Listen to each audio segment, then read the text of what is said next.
আজকে প্রজেক্টের নাম আছে automatic water pump control system. এখানে আছে ইউজ করছে হচ্ছে ম্যাগনেটিক কন্ডাক্টর, একটা সার্কিট ব্রেকার, ফ্লট সুইচ, ইন্ডিকেটর, আর হচ্ছে একটা মোটর পাম্প মোটর ইউজ করছে। এখানে আছে আমাদের যখন পানির ট্যাঙ্কিতে দেখা গেছে পানি শেষ হয়ে গেছে, আবার অন করতে হবে, এটা দেরি দেখা গেছে, কতক্ষণ সময় লাগতে পারে। অটোমেটিক আবার দেখা গেছে পানি ভরে গেছে, তখন আবার ওভারফ্লো হয়ে পানি দেওয়া, এটা অপচয়। এর জন্য আমরা এই প্রজেক্টটা ইউজ করলে পরে পানি সাশ্রয় হবে, আবার হচ্ছে কোনো অন অফ করার ঝামেলা নেই। এখন আমরা হচ্ছে বাস্তবে দেখি যে আমাদের প্রজেক্টটা কাজ করতেছে না। এখন আমাদের যখন পানি শেষ হয়ে গেছে ট্যাঙ্কি, তখন আমাদের একটা ফ্লট সুইচ, এটা হচ্ছে শেষ শেষ থেকে এই পর্যন্ত আমাদের একটা ট্যাঙ্ক, এটা হচ্ছে পানি শেষ হয়ে গেছে, এখন মোটর চলতেছে।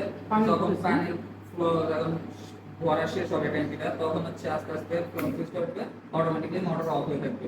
যখন আবার শেষ হবে ইউজ করবে, আস্তে আস্তে নামতে থাকবে, যখন একেবারে নিচে চলে যাবে তখন আবার অটোমেটিক্যালি মোটর চালু হয়ে যাবে। এখানে কি ইউজ করছেন? এখানে হচ্ছে আমাদের ম্যাগনেটিক কন্ডাক্টর আছে, ওভারলোড রিলে আছে, সার্কিট ব্রেকার আছে, ইন্ডিকেটর আছে। আচ্ছা, ওভারলোড দিলে কি কাজ করে? এটা যখন মোটর ওভারলোড হয়ে যাবে বা কোনো কারণে ওভার হয়ে গেছে বা জ্যাম হয়ে গেছে, তখন এটা হচ্ছে অটোমেটিক্যালি ট্রিট করবে। এই কোন আপনারা তাই এখন হচ্ছে তাহলে এখন কি হয়, এখানে ওভারলোডের কারণে ট্রিপ করছে তাই না? লিভারটা উঠে গেছে, মোটরকে অফ করে দিয়েছে। এখন হয়ে গেছে। আচ্ছা, এখন দেখি ওই প্লট সেন্সরটা উঁচু করেন তো। করলে এটা হচ্ছে কাজ করবে না।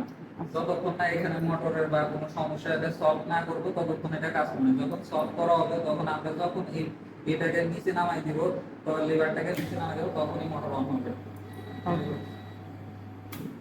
ঠিক আছে।